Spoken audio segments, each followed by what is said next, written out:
अस्सलाम वालेकुम। शाराए दसूर से मैं हूं अब्दुल क़य्यूम सिद्दीकी और आप हैं EQS के साथ। और मेरे साथ हैं जनाब हसनात मलिक साहब।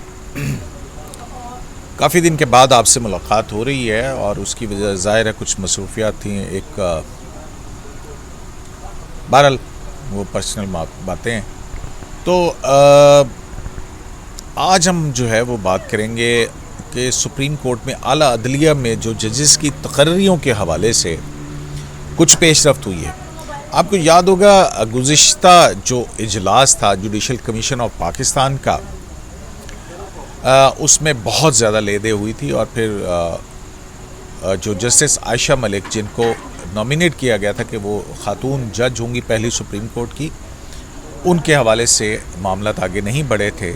लेकिन उसके बाद बहुत सारी चीज़ें बार और बेंच के अंदर एक जो झगड़ा चल रहा है या तनाज़ा चल रहा था वो ये था कि बार की तरफ से कहा जा रहा था कि सुप्रीम कोर्ट में एलिवेशन के हवाले से सीनियरिटी प्रिंसिपल को मद्देनज़र रखा जाए। अब बेंच और बार के दरमियान कुछ पेशरफ्त हुई है। कुछ जो जुडिशल कमीशन के अंदर बार के नुमाइंदे हैं उनकी एक मीटिंग भी चीफ जस्टिस पाकिस्तान से हुई है, जस्टिस गुलजार अहमद से, उस पर बात करेंगे। और हाल ही में खुर्शीद शाह साहब जो पाकिस्तान पीपल्स पार्टी के सीनियर रहनुमा हैं, उनकी भी सुप्रीम कोर्ट ऑफ पाकिस्तान में बेल हुई है।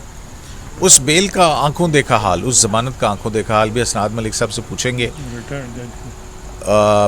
और दूसरी बात जो सी है वो एक ये है कि सुप्रीम कोर्ट का यानी आला अदलियों के तकर्रर का जो जुडिशल कमीशन ऑफ पाकिस्तान है उसके लिए भी एक नाम इनिशिएट किया गया रिटायर्ड जज का। आपको पता है कि 10 अक्टूबर को जस्टिस दोस्त मोहम्मद वो रिटायर हो चुके हैं और ये एक बड़ी अहम तकर्री होगी जुडिशल कमीशन में आइंदा अपॉइंटमेंट के हवाले से। और उस हवाले से भी मुख्तलिफ नाम ज़ेर गर्दिश हैं, उस हवाले से भी बात करेंगे। तो हसनात मलिक साहब ये बताएं कि पहले हम किस मामले पे बात करें।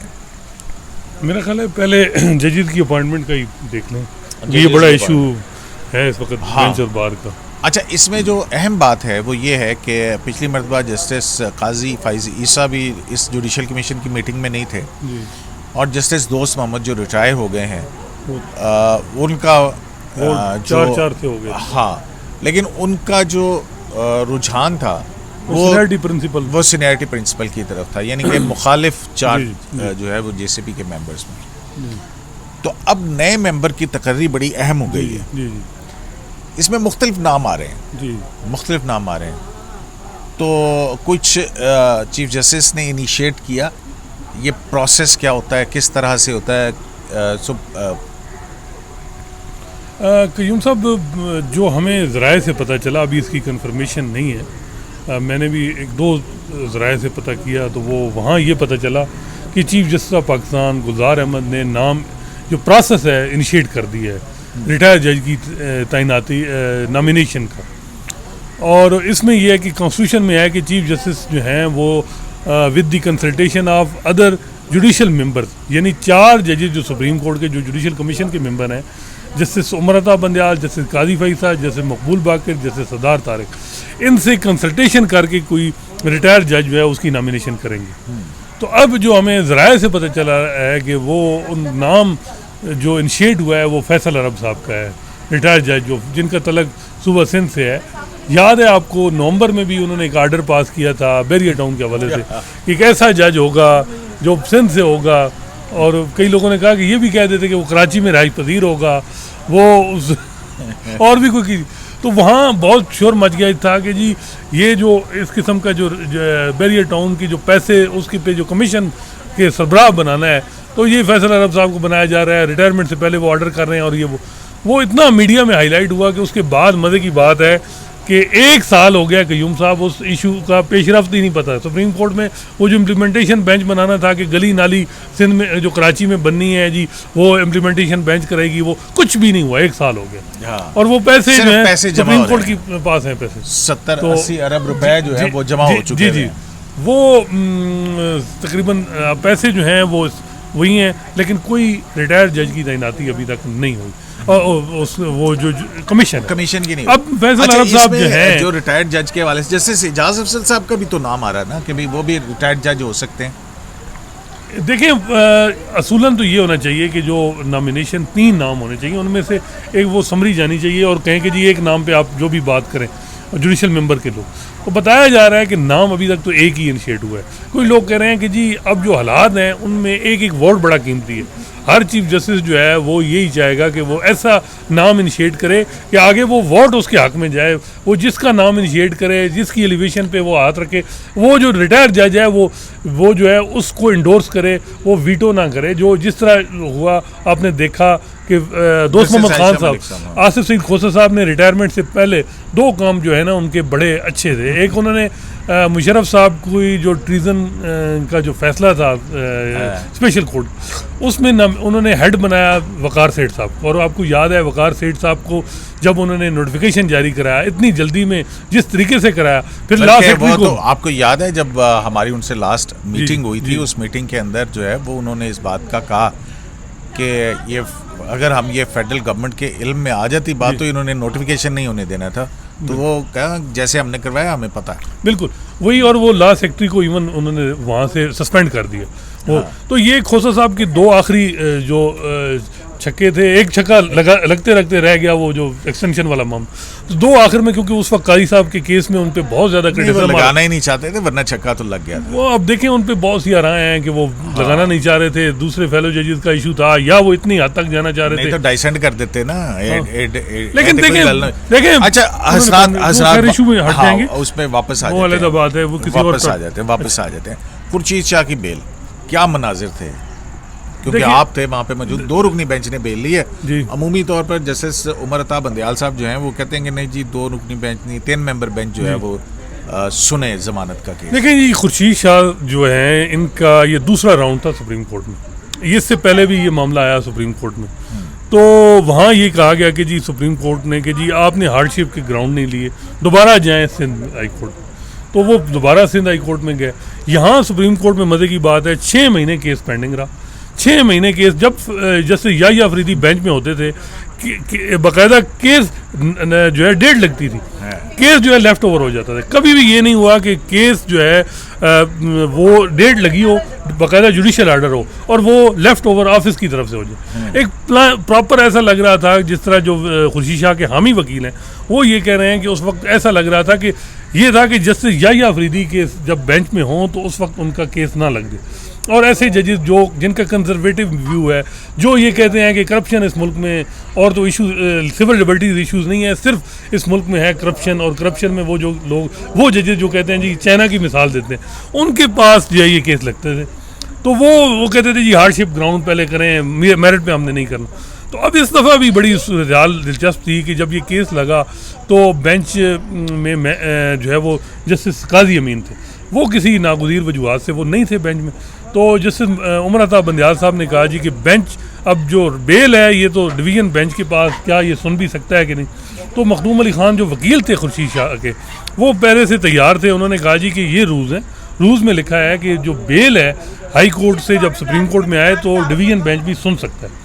उस पर जस्टिस मंसूर अली शाह ने कहा कि जी आपके पास आपका बड़ा वैलिड पॉइंट है, आप प्रोसीड करें। अच्छा। तो फिर वो आप कहने का मकसद ये है कि अगर जस्टिस मंसूर अली शाह ना होते इस बेंच में तो मेरा नहीं ख्याल कि तो फिर एक पेंडिंग हो जाता और ये बेल हार्डशिप या मेरिट पे कम से कम डिसाइड ना होता। इसमें जो तो कुछ अभी तो सिर्फ शॉर्ट ऑर्डर ही आया ना, शॉर्ट ऑर्डर है, अभी रीजनिंग आनी है और मेरा ख्याल है कि लिखना भी जस्टिस मंसूर अली शाह ही लिखेंगे।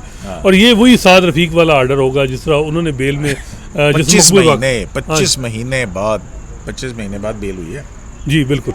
तो अब इसमें मसला ये है कि जो नैब ने वो मामला जिनमें इंक्वायरियाँ ख़त्म हो चुकी थी 2012 में दोबारा खोली गई, और ऐसी ज़मीनों का जिक्र है जिनकी जो लिए गई 2005 में जब पीपल्स पार्टी बरस इक़्तिदार भी नहीं थी। इसके अलावा कहा गया कि जी कुछ जो प्लाट थे उन कमर्शियल उनको जो है रेजिडेंशियल में कन्वर्ट किया गया, तो वो 25 प्लाट थे, उनमें से 2 पे जो है रेफरेंस फाइल हुआ। तो सुप्रीम कोर्ट के जजेस ने पूछा जो 23 और प्लाट जिन लोगों ने लिए हैं उनके खिलाफ आपने कुछ किया, तो वो खामोश थे।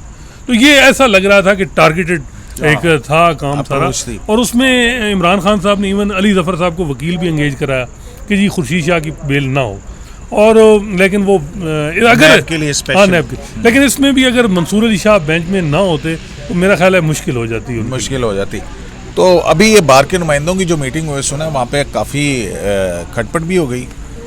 ये क़य्यूम साहब 20 अक्टूबर को बार का एक वफ़द मिला चीफ जस्टिस ऑफ पाकिस्तान से, और वो था जुडिशल कमीशन के अंदर जो मेंबर जो रुकन है, जो जुडिशल कमीशन के मेंबर हैं 5, बल्कि 5 आप कहें। बलूचिस्तान की अभी तक नॉमिनेशन नहीं हुई, तो इस्लामाबाद बार कौंसिल के नुमाइंदे थे, पंजाब बार कौंसिल के थे, खैबर पख्तूनख्वा के थे, सिंध के थे, और सिंध बार कौंसिल के, और पाकिस्तान बार कौंसिल। ये इसमें मसला ये हुआ कि जब न्यू जुडिशल ईयर में स्पीच की चीफ जस्टिस साहब ने, तो उन्होंने कहा जी कि मुझे नहीं पता कि इनका एजेंडा क्या है वकीलों का, मेरे दरवाजे खुले हैं, अगर आए हैं तो मैं मिलने के लिए तैयार हूँ। तो खैबर पख्तूनख्वा के जो रिप्रेजेंटेटिव थे उन्होंने लेटर लिखा चीफ जस्टिस साहब को कि जी हम मिलना चाहते हैं आपसे, तो उन्हें टाइम दिया गया 20 तारीख को। और वहाँ जो मज़े की बात है कि जो बात थी उसमें ये हुआ कि जी हमने एक रूल्स दिए हैं जुडिशल कमीशन को, में जो रूल्स हैं उनको अमेंडमेंट के लिए एक प्रपोजल दी है, उसको देखें।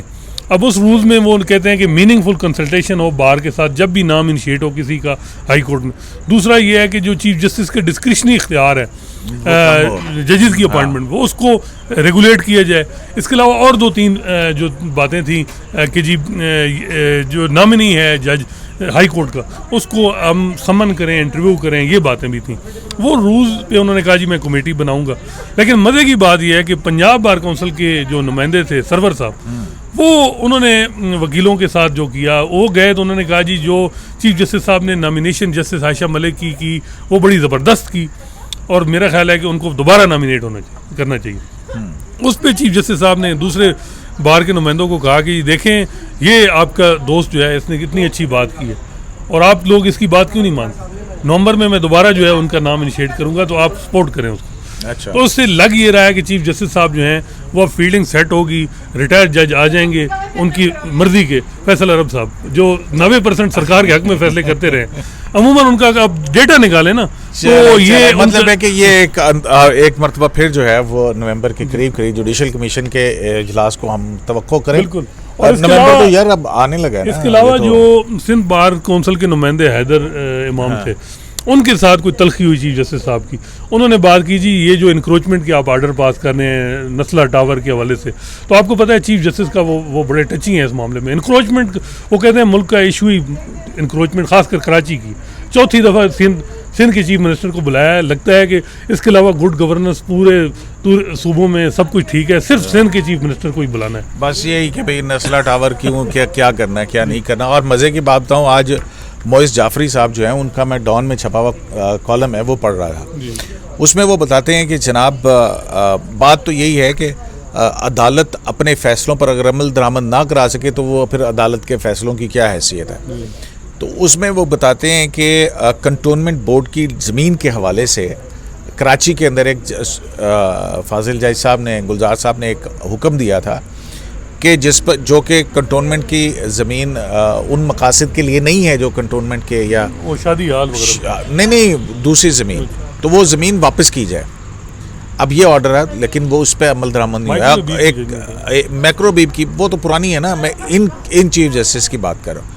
फिर उसके बाद जो है वो एक उसी इलाके के अंदर एक सिनेमा घर भी गिराने का हुक्म दिया था। वो सिनेमा घर भी अभी वहीं है, और वो सिर्फ इसलिए बंद है क्योंकि कोविड की वजह से, अदर नहीं। बहुत सारी डिटेल हैं उसके अंदर, वो पढ़िएगा, बड़ा ज़बरदस्त कॉलम है। तो जनाब जो अदालती महाज पर मुख्तलिफ छोटी छोटी जो बातें थी वो हमने आप तक पहुँचाई हैं। शराय दस्तूर से AQS लाइव से अब्दुल करीम सिद्दीकी को इजाज़त दीजिए। अल्लाह निगहबान।